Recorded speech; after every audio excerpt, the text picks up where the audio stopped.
몇 년 전에 고등학교 동창을 만나서 대화를 하다가 좀 충격을 받은 일이 있습니다. 함께 기독교 동아리에서 임원을 하면서 지내던 친구 둘을 만났는데 그 둘은 결혼을 해서 한 가정을 이루고 있고 저와 세 명이서 대화를 했던 기억이 있습니다. 그런데 그 중에서 여자 동창이 저한테 이렇게 이야기를 하는 겁니다. 야, 내가 너 진짜 무서워했던 거 알아? 야, 지금도 널 보면 여전히 무서운 것 같아. 라는 이야기를 저에게 하는 겁니다. 저는 굉장히 충격을 받았습니다. 왜냐하면 이 고등학교 시절의 저의 모습을 생각해 보면 참 어리숙했지만 순진하고 그 가장 열정이 넘치는 신앙을 가졌던 때였기 때문이죠. 저는 분명히 그 친구들과 함께 정말 가족처럼, 이 믿음의 한 가족처럼 정말 친한 친구로서 신앙생활을 함께 해왔고 전 정말 행복한 시절을 보냈다라고 생각을 했는데 그 친구에게 그런 이야기를 들으니까 너무 당황스럽고 조금 그 마음이 가슴이 좀 아픈 겁니다. 그 이후로 곰곰이 생각을 해봤습니다.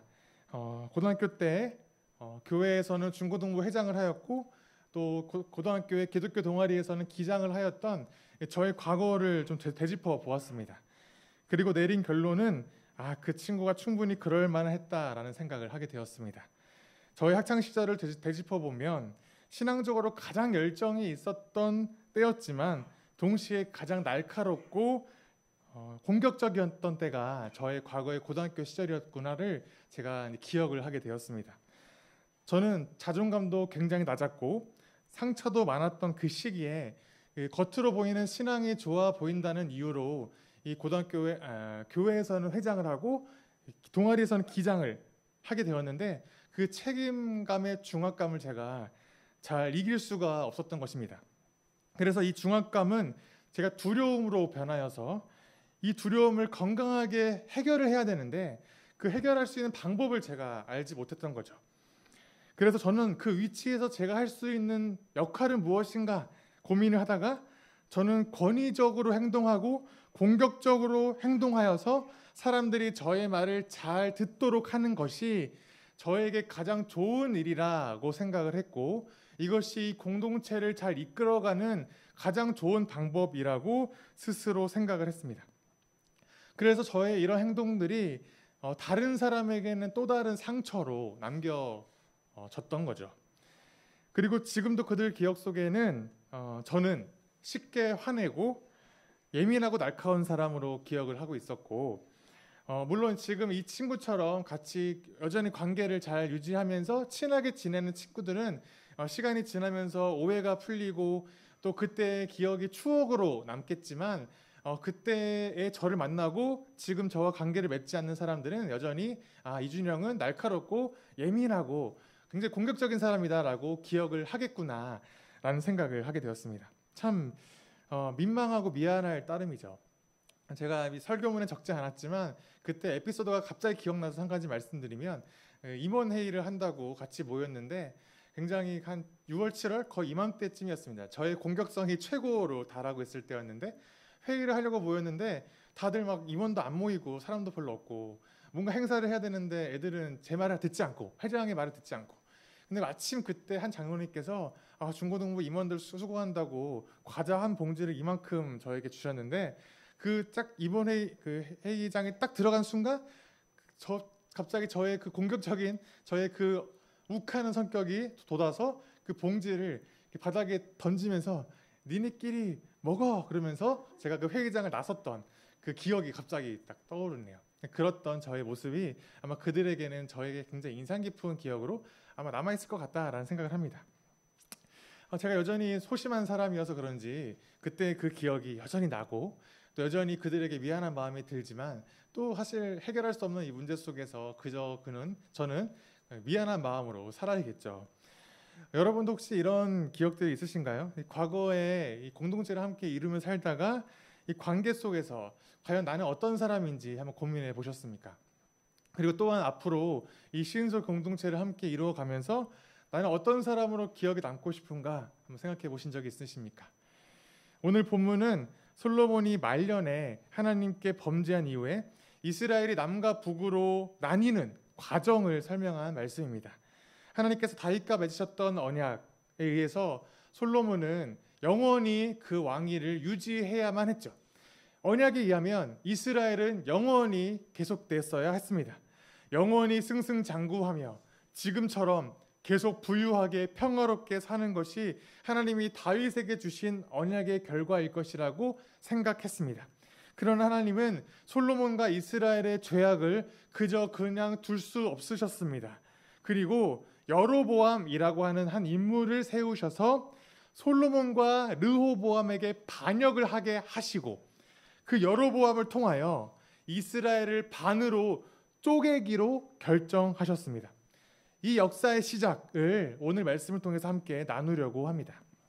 오늘 본문 12장에 들어가기 전에 앞서서 이 지난 이야기를 짧게 언급을 하고 넘어가도록 하겠습니다. 지난주에 나눈 말씀대로 솔로몬의 범죄로 인하여 하나님은 솔로몬을 버리셨죠. 다윗과 맺은 언약이 있으셔서 솔로몬을 완전히 폐위하지는 않으시고 솔로몬까지는 그의 왕위를 유지하게는 하십니다.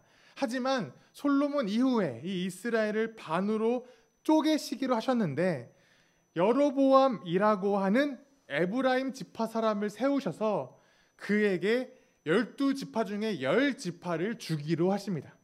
결정을 하시고 이 선지자 예언자 아히야를 통하여서 여로보암에게 말씀을 하십니다. 열왕기상 11장 38절과 39절 말씀인데 제가 읽도록 하겠습니다. 열왕기상 11장 38절 39절 내가 나의 종 다윗이 한 것 같이 내가 명령한 모든 것을 따르고 내가 가르친 대로 살며 내 율례와 명령을 지켜서 내가 보는 앞에서 바르게 살면 내가 너와 함께 있을 것이며 내가 다윗 왕조를 견고하게 세운 것 같이 내 왕조도 견고하게 세워서 이스라엘을 너에게 맡기겠다. 솔로몬이 지은 죄 때문에 내가 다윗 자손에게 이러한 형벌을 줄 것이지만 항상 그러하지는 않을 것이다 라고 말씀을 하십니다. 이것은 여로보암에게 하신 말씀입니다. 여로보암에게 너에게 10개 지파를 주어서 이스라엘을 반으로 쪼갤 것인데 하지만 그에게 그러한 일을 하게 하신 것은 이스라엘을 심판하게 하기 위함이 아니라는 거죠.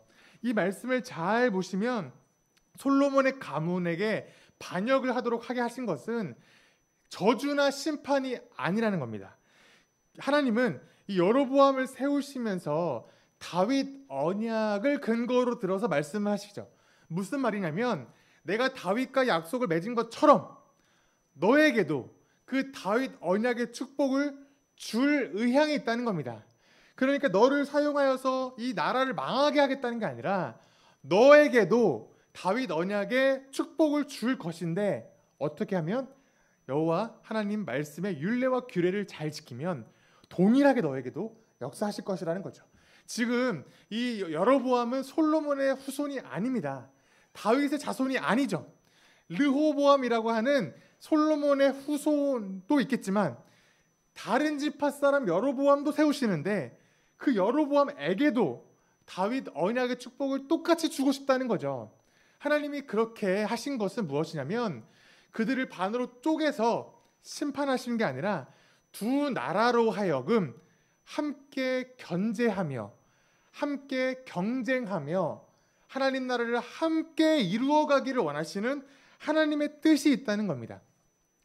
그러니까 하나님은 선하신 뜻으로 두 나라를 쪼개시지만 두 나라가 함께 하나님 나라를 이루어가기를 원하시는 마음으로 여로보암에게 말씀하셨다는 거죠.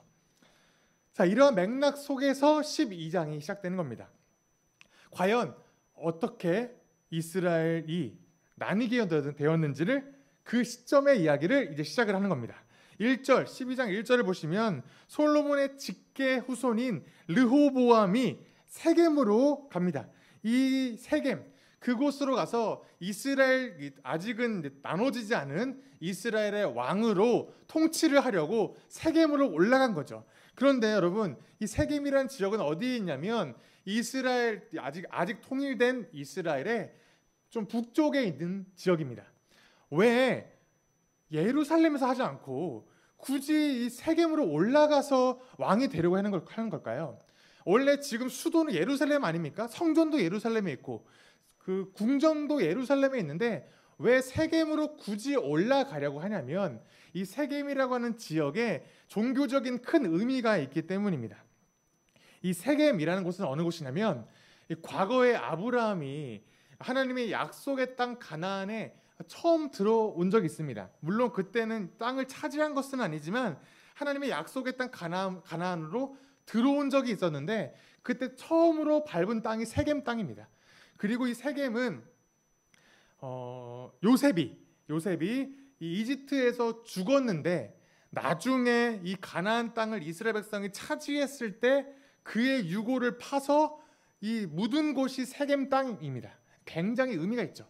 또 하나 가장 의미가 있는 것은 무엇이냐면 여호수아 시절에, 그러니까 이 가나안 하나님의 약속의 땅을 차지한 이후에 여호수아 마지막에 여호수아가 죽기 전 유언을 한 곳인데 온 이스라엘 이 민족이 하나님과의 언약을 갱신하는 그 중요한 시간이 바로 세겜에서 있었던 장소입니다. 그러니까 이 세겜은 종교적으로 굉장히 의미가 있죠. 그러니까 이 르호보암은 예루살렘이 아니라 의도적으로 세겜으로 가서 그곳에서 왕이 됨으로써 이 종교적으로 의미가 있는 이 땅에서 내가 왕이 되었다라고 하는 무언가의 메시지를 전하고 싶었던 거죠. 그래서 굳이 세겜으로 가서 왕으로 세움을 받으려고 한 것입니다. 바로 이때 사람들이 이 11장에서 솔로몬에게 한번 반역을 했다가 도망간 여로보암을 이집트에서 데리고 옵니다. 그러니까 이 여로보암은 하나님 말씀을 듣고 나서 그 솔로몬에게 반역을 먼저 한번 하였는데 그때는 솔로몬이 여로보암을 이집트로 내쫓은 도망간 상황이었죠. 근데 솔로몬의 아들 르호보암이 왕이 된다고 하자 사람들은 그 여로보암을 데리고 온 겁니다. 그래서 여로보암과 사람들이 함께 르호보암에게 몰려가서 이렇게 이야기를 합니다. 우리 12장 4절 말씀을 함께 읽어보도록 하겠습니다. 성경책의 12장 4절 말씀 함께 읽겠습니다. 시작.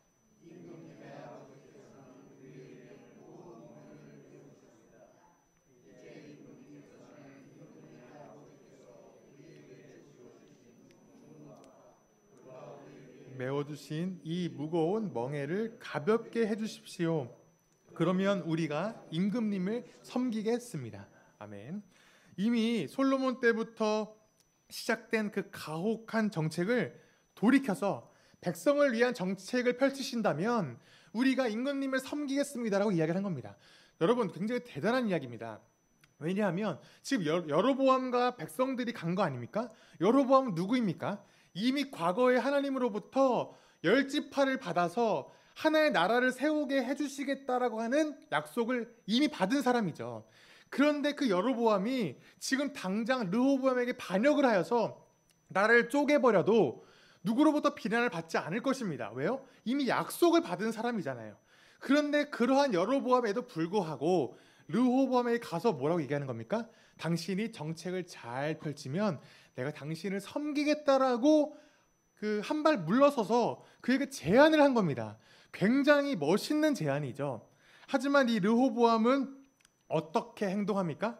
이 아버지 때로부터 함께 나라를 통치했던 원로들의 조언을 듣는 게 아니라 자기와 함께 어린 시절을 보냈던 젊은 사람들의 조언을 듣습니다.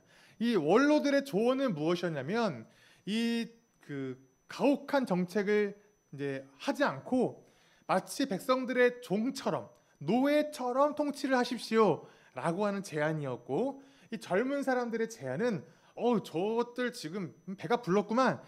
이제는 더 가혹하게 통치하십시오라고 하는 게 젊은 사람들의 제안이었습니다. 그런데 이 르호보암은 원로들의 제안이 아니라 젊은 사람들의 제안을 듣기로 한 거죠. 그리고 이스라엘 백성에게 더 가혹하게 정책을 펼치기로 합니다.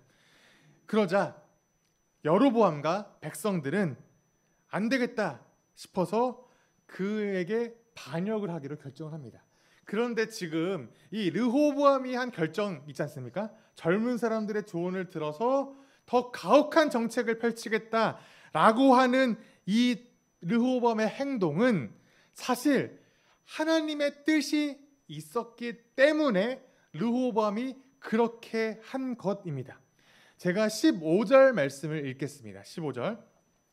왕이 이렇게 백성들의 요구를 들어주지 않은 것은 주님께서 이를 그렇게 뒤틀리게 하셨기 때문이다. 이것은 주님께서 실로 사람 아히야를 시켜서 느밧의 아들 여로보암에게 하신 말씀을 이루시려는 것이었다라고 말씀하고 있습니다. 그러니까 이미 하나님의 주권 가운데 이미 결정된 상황이라는 겁니다. 아까 설명드린 대로 이미 두 나라가 나뉘어서 서로 각각 선한 경쟁을 하면서 하나님의 뜻을 향하여 달려가기를 원하셨던 하나님의 뜻 때문이라는 거죠.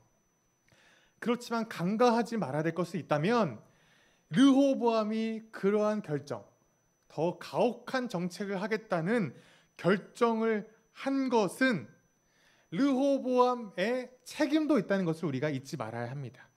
하나님의 결정이고 하나님의 그 주권이긴 하지만 동시에 르호보암의 개인적인 책임도 분명히 있다는 거죠.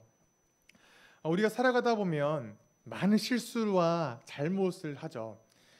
때로는 실수를 하기도 하고 때로는 고의적으로 잘못하기도 합니다. 그럴 때마다 교회 좀 다녀본 사람들은 이렇게 이야기합니다. 다 섭리야. 하나님의 계획 가운데 있는 거야. 아유, 이거 다 하나님께서 하신 일이야. 오히려 이 교회 안 다니는 사람들은 자신의 잘못을 뉘우칠 때가 오히려 더 많고요. 오히려 교회 다니면서 그 설교 좀 들어본 사람들은 이거 하나님 섭리래, 주권이래. 아유, 내가 이렇게 한 것도 하나님이 하신 거야. 라는 식으로 그냥 나의 책임을 이렇게 지우지 않으려고, 지워버리려고 하는 경우가 있다는 거죠. 물론 큰 시각 안에서는 모든 것이 하나님의 주권 가운데 있고 하나님의 섭리 가운데 있음을 믿습니다. 하지만 분명히 우리의 죄악과 우리의 실수 가운데 분명히 우리에게 책임이 있다는 것을 잊지 말아야 됩니다. 마치 하나님의 섭리와 주권을 운명론처럼 받아들여서 이거 다 운명이야. 내가 아무리 노력하고 거슬러 보려고 했는데 거스르지 못했어. 나는 안 돼. 운명인데 뭘 이라고 해서는 안 된다는 거죠. 하나님의 섭리와 주권은 운명이 아닙니다. 하나님은 선하신 뜻과 하나님의 의지로 하나님의 은혜 가운데 우리를 이끌어 가시면서 우리의 실수와 잘못에도 불구하고 하나님이 그것을 선하게 바꿔가시는 능력이 있는 것이지, 우리를 기계처럼 로봇처럼 우리를 막 움직이셔가지고 우리는 어쩔 수 없이 죄를 짓고 어쩔 수 없이 우리가 하나님을 반역하게 되는 것이 아니라는 거죠. 우리의 죄와 우리의 책임이 분명히 있다는 것을 잊지 말아야 됩니다. 우리는 하나님께서 그럼에도 불구하고 우리를 사랑하시고 그럼에도 불구하고 우리를 채찍질하시지만 우리가 그 사랑의 매 앞에서 겸허하게 받아들일 수 있는 그 은혜를 구하는 마음이 필요하다는 거죠. 바로 이 르호보암의 이 결정 또한 르호보암의 죄악 때문인 것을 우리가 간과하지 말자는 거죠. 다시 본문으로 돌아와서 르호보암이 이 강압적인 결정을 하자 이 여로보암과 백성들이 이 반역을 하게 됩니다. 새로운 나라를 꾸리기로 한 것이죠. 그리고 하나님의 말씀대로 르호보암은 유다 지파를 중심으로 베냐민 지파가 연합하여 남유다를 이루게 되고, 이 여로보암은 나머지 10개의 지파가 모여서 북이스라엘을 형성하게 됩니다. 르호보암 입장에서는 반역을 한 거기 때문에 이 여로보암과 백성들을 전쟁으로 이겨서 다시 즉시 통일을 하려고 시도는 했습니다. 그러나 이 모든 것이 하나님의 뜻이라는 것을 나중에 알게 되고 전쟁을 하지 않고 그저 그 두 나라가 그대로 유지되어서 역사가 다시 나뉘어지는 그 시간이 오늘 본문을 통해서 시작하게 됩니다. 이제 말씀은 이 두 개의 쪼개진 나라 중에서 여로보암, 이 북이스라엘로 이 말씀의 시선이 옮겨가게 됩니다. 이제부터 여로보암의 행적에 대해서 우리가 주의 깊게 지켜봐야 됩니다. 왜냐하면 여로보암이 이 북이스라엘의 초대 왕이 되면서 앞으로 북이스라엘 왕들의 기준이 될 것이기 때문입니다. 바로 이것이 성경이 역사를 기록하는 방법입니다.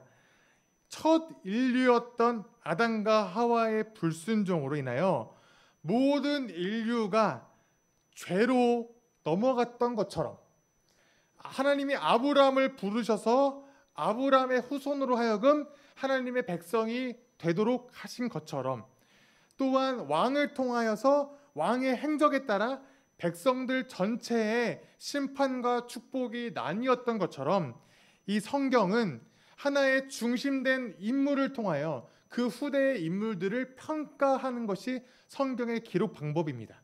그러니까 이 북이스라엘의 초대 왕 여로보암에 따라서 과연 후대에 있는 북이스라엘의 모든 왕들은 여로보암의 행적을 따르는지 따르지 않는지로 평가를 받게 될 것입니다. 남유다는 남유다 다윗 지파의 첫 번째 왕이었던 다윗의 행적에 따라서 다윗의 길을 걸었는지 다윗의 길을 걷지 않는지 평가를 받게 될 것이라는 거죠. 제가 며칠 전에 그 밴드에 올린 그 글이 있지 않습니까? 거기에 보시면 이 북이스라엘의 왕의 행적들과 남유다의 왕의 행적들이 쭉 기록되어서 어떻게 평가를 받게 되는지가 쭉 기록되어 있습니다. 그것을 보시면 아마 쉽게 이해하실 수 있으실 것입니다. 그래서 우리는 지금 이 북이스라엘 여로보암 왕의 행적을 봄으로써 과연 여로보암이 어떻게 행동할 것인가, 과연 그는 북이스라엘의 어떠한 기준이 될 것인가를 함께 살펴보자는 거죠. 12장 25절 말씀을 보시면 여로보암이 왕이 된 이후에 에브라임 산지에 있는 세겜으로 도성을 삼고 얼마 동안 거기에서 살다가 분우엘 성을 세우고 그리로 도성을 옮겼다라고 말씀하고 있습니다. 역시나 여로보암도 세겜으로 가서 왕으로 인정을 받는 거죠. 이제는 이 나라가 두 나라가 나뉜 상황이기 때문에 이 세겜은 북이스라엘에 속한 도시가 되었습니다. 그리고 여로보암은 자신도 이 세겜이 속해 있는 에브라임 출신이기 때문에 에브라임의 지파에 있는 세겜 땅에 가서 자기가 왕이 되는 것이 굉장히 의미가 있을 것이라고 생각했을 것입니다. 또한 세겜의 그 중요한 의미 기억하시죠? 그 세겜에서 왕이 되는 것이 북이스라엘 지파의 왕으로서의 전통성을 내가 살릴 수 있을 것이라고 생각을 했겠죠. 그래서 이 여로보암도 세겜으로 가서 왕으로 등극을 받는 것입니다. 이제 여로보암은 다윗의 뜻, 그러니까 다윗의 길을 걸을 것인지 말 것인지 이제 결정을 하면 됩니다. 왜냐하면 하나님께서 과거 여로보암에게 왕이 되어라라고 하실 때 어떻게 말씀하셨냐면, 너가 다윗의 길을 따른다면 다윗의 언약의 축복을 너에게도 주겠다. 하지만 너가 율례와 규례를 따르지 않는다면 너를 심판할 것이다라고 하나님이 이미 말씀하셨기 때문에 여로보암은 이제 다윗의 길을 따르면 하나님께서 주실 축복을 받을 수 있다는 거죠. 하나님 뜻대로만 가면 축복이 보장되어 있는 왕의 길을 걷게 될 것입니다. 자, 그런데 여로보암이 어떻게 행동을 합니까? 오늘 말씀 12장 26절과 27절, 우리가 아까 함께 읽었던 말씀이기도 한데 다시 한번 우리 한 목소리로 한번 읽어보도록 하겠습니다. 26절과 27, 저희가 28절부터 읽었었죠? 26절과 27절 함께 읽도록 하겠습니다. 시작.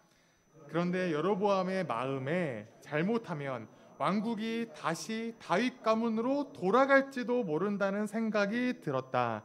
이 백성이 예루살렘에 있는 주님의 성전으로 제사를 드리려고 올라갔다가 그들의 마음이 그들의 옛 주인인 유다 왕 르호보암에게로 돌아가게 되는 날이면 그들이 자기를 죽이고 유다 왕 르호보암에게 돌아갈지도 모른다는 생각이 들었다.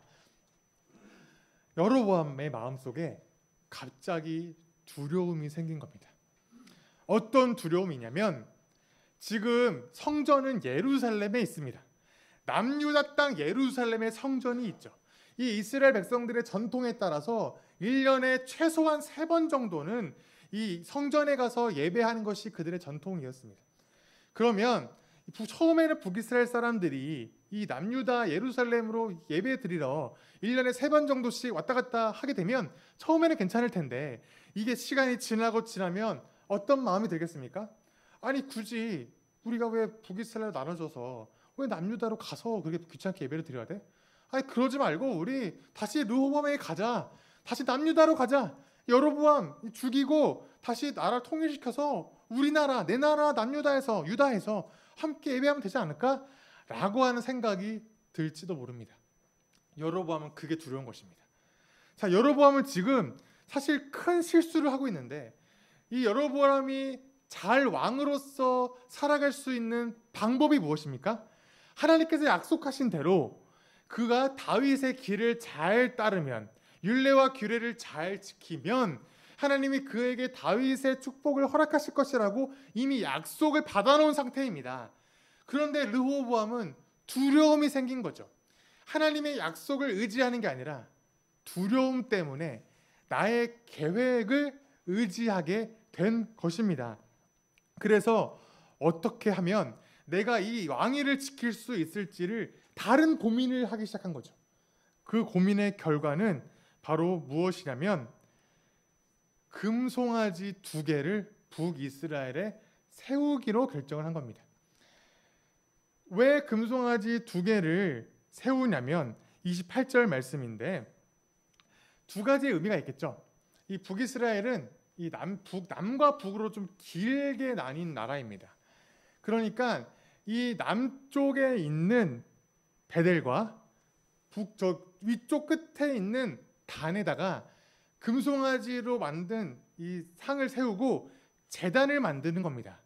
이 2개를 만들어 놓고 어떻게 이야기하냐면 이 금송아지가 너희를 이집트에서 구해낸 신, 그러니까 하나님이다 라고 정하기로 하는 겁니다.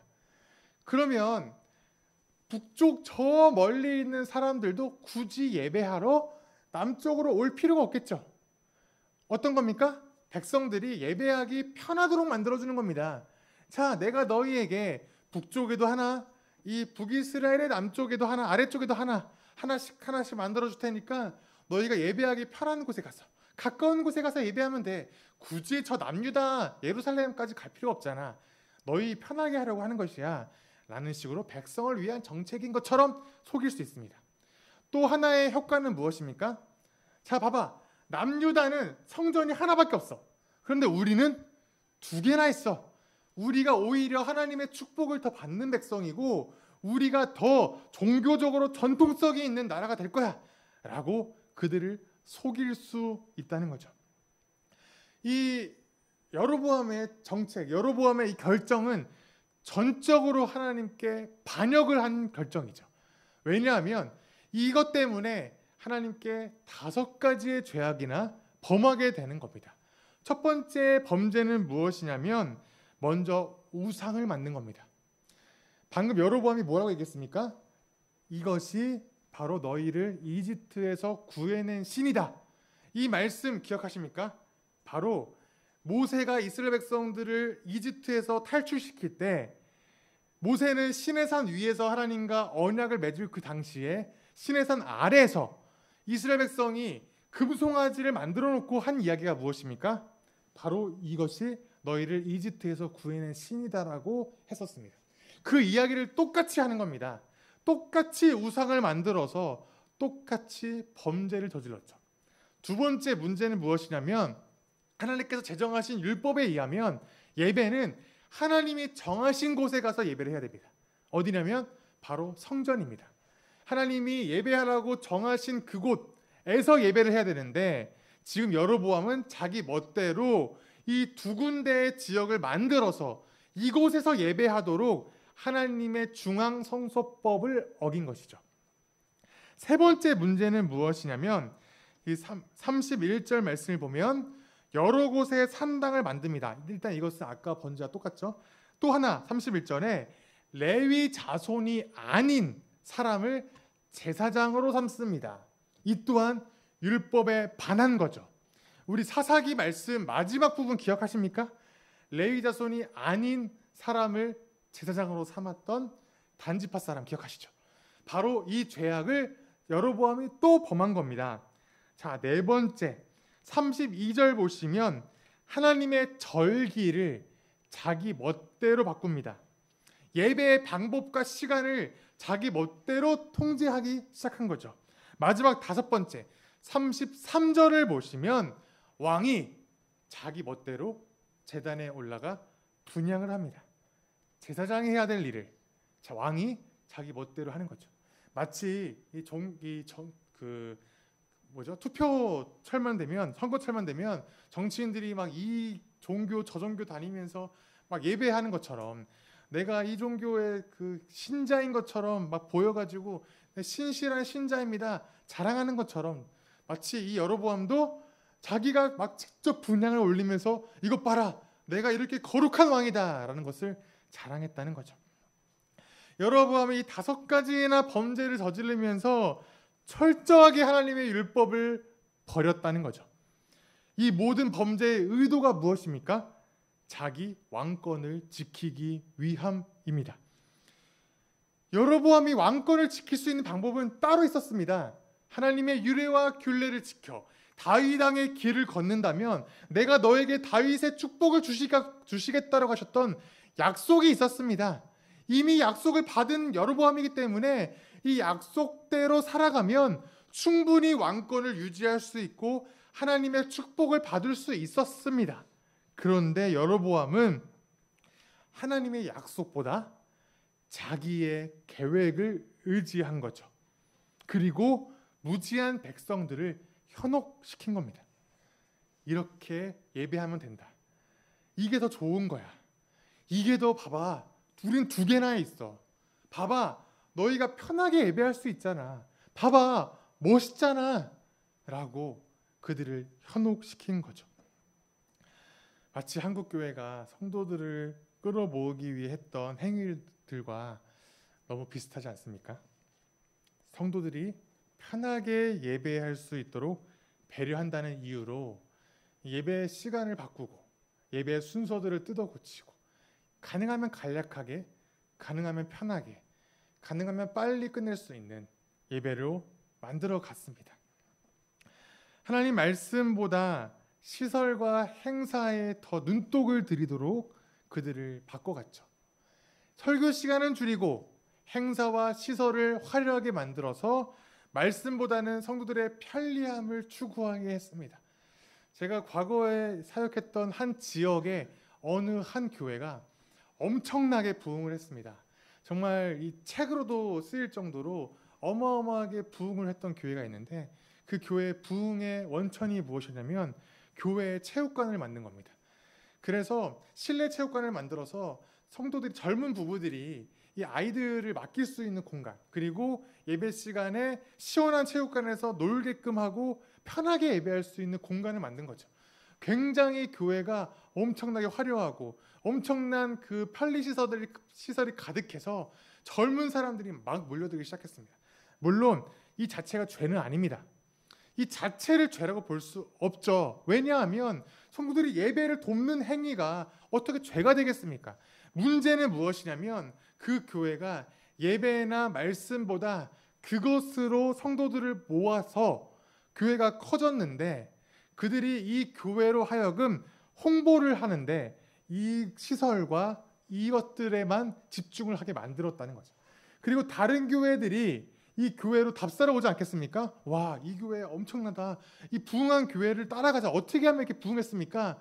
그들에게 이 시설과 이러한 편리성에 대해서 굉장히 많이 강조하면서, 아, 이것이 부흥하는 방법이구나 라고 성도들을 이 무지하게 만드는데, 호도하는 데 사용하였다는 거죠.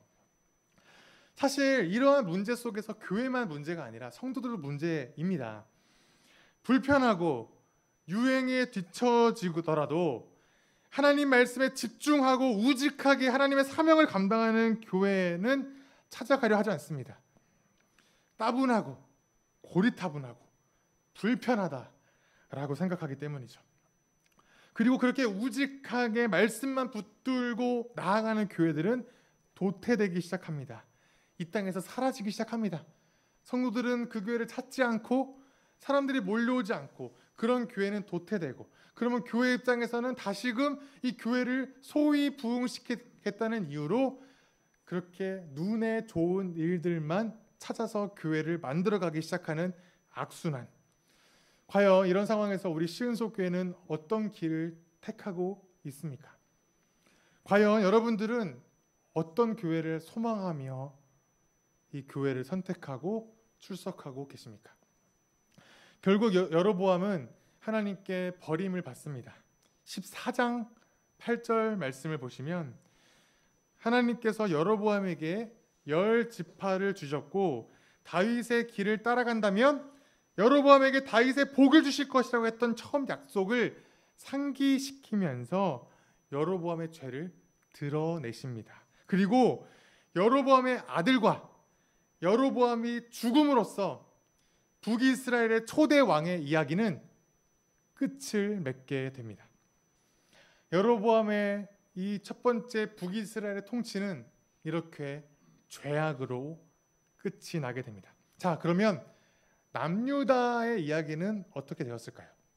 남유다 왕 르호보암은 어떻게 통치하였고 다윗의 길을 잘 따라갔을까요? 아닙니다. 르호보암 역시 철저하게 하나님께 반한 통치를 합니다. 14장 22절부터 24절까지 말씀을 눈으로 빠르게 보시면 르호보암 또한 산당을 짓고 우상을 섬기고 우상의 신전에서 성을 파는 사제들이 가득하게 됩니다. 이 14장 24절 보시면 이 신전 남창들도 있었다라고 번역이 되었는데 사실 이것은 남창들뿐만 아니라 남자 여자 모두 성을 팔고 성적인 행위로 우상을 섬기는 이들이 이 성전에 가득하게 되었습니다. 결국 남유다는 이집트의 침략을 받아 솔로몬의 모든 보물과 금방패를 빼앗기게 됩니다. 이 솔로몬이 가지고 있던 모든 보화와 금방패는 어떤 상징이었죠? 바로 하나님께서 자기 백성을 다윗의 언약의 축복으로 가득 차게 하셨다는 상징 아니었습니까? 북이 영화는 바로 하나님의 축복의 상징이었습니다. 그런데 이 르호보암 때에 이 모든 것을 다 이집트에게 빼앗깁니다. 그러면서 하나님의 버림을 받았다는 상징적인 의미로 바로 모든 이 북이 영화를 뺏기게 되었다는 거죠. 르호보암도 다윗 언약의 축복을 누릴 수 있었는데 그러지 못한 채 그저 그런 왕위를 유지하다가 죽음을 맞이하게 됩니다. 말씀을 정리하겠습니다. 여로보암은 북이스라엘의 초대 왕으로서 하나님의 축복을 받을 기회가 분명히 있었습니다. 그러나 여로보암은 하나님께 순종하는 길보다는 자신의 욕망을 위해 자기의 지혜를 의지하는 길을 선택하였죠. 그리고 결국 북이스라엘 전체 역사 속에서 악한 왕의 기준이 되어버렸습니다. 이제 북이스라엘의 역사를 앞으로 보시면 모든 왕들이 다 여로보암의 죄를 따랐다라고 평가를 받게 될 정도로 여로보암의 범죄는 북이스라엘 전체 범죄의 기준이 되어버렸습니다. 사랑하는 성도 여러분, 북이스라엘의 첫 왕인 이 여로보암의 행적을 살펴보면서 과연 우리는 어떠한 길을 걷고 있는 자인지 되돌아보기를 소망합니다. 본래 우리는 아담의 후손으로 죄의 종이었던 자였습니다. 혹시 이런 생각 해보신 적 있으십니까? 내가 만약 아담이었다면, 내가 만약 하와였다면, 내가 만약 그 에덴 동산에서 첫 번째 인류가 나였다면 나는 선악과를 따먹지 않았을 거야. 나는 하나님께 범죄하지 않을 수 있는 자신이 있어. 왜 하필 아담과 하와가 거기 있어서, 왜 그들이 범죄하여서 나도 그 범죄에, 나도 그 죄악의 후손이 되어야만 했나? 억울하신 적 없으십니까? 저는 이런 생각 해봤습니다. 해봤는데 저는 저의 모습을 되돌아봤을 때 저의 결론은 무엇이냐면, 저도 에덴 동산에 있었으면 선악을 알게 하는 나무의 과실을 반드시 따먹는 사람이었을 것입니다. 왜냐하면 저는 하나님 앞에 저를 되돌아봤을 때 정말 얼마나 큰 죄인인지, 얼마나 수시로 하나님을 배반하고 하나님께 도망가려고 한 자였는지 저 스스로를 너무 잘 알기 때문이죠. 제가 오히려 아담과 하와보다 더 빨리 먹었을 수도 있습니다. 저는 그 정도로 죄악이고 더 연약한 자입니다.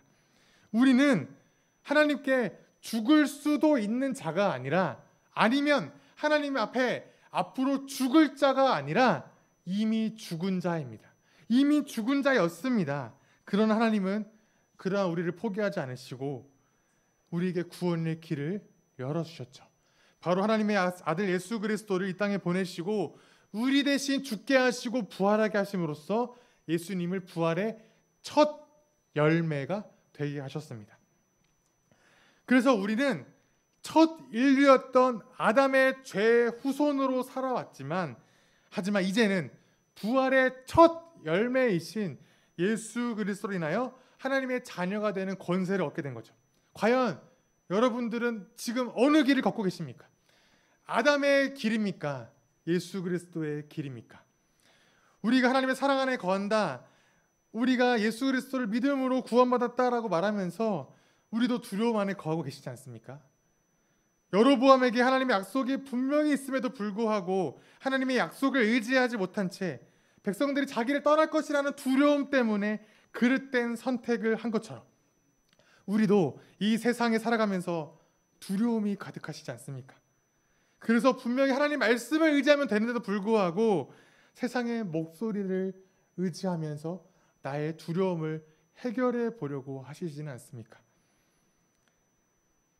병에 걸렸다면 주변 사람들이 몸에 좋다고 하는 것들을 닥치는 대로 먹을 것이 아니라 전문의에게 가야 됩니다. 우리가 구원의 확신과 기쁨으로 살아갈 수 있는 방법이 나 몰라서, 두려워서, 기쁨이 없고 소망이 없어서 이 길을 찾고 싶으시다면 부적이나 점을 보거나 또는 소위 성공했다라고 하는 여겨지는 사람들의 길을 따라갈 것이 아니라 부활의 첫 열매이신 예수 그리스도를 따라가는 그곳에 정답이 있습니다. 진리이신 예수 그리스도께 자유가 있습니다. 우리의 자유는 내 맘대로 살아서, 내 멋대로 살아서 자유로운 것이 우리 인생의 자유가 아니라 그 진리의 자유가 있고 이미 약속하신 그 약속에 순종하는 것에 우리 삶의 자유가 있습니다.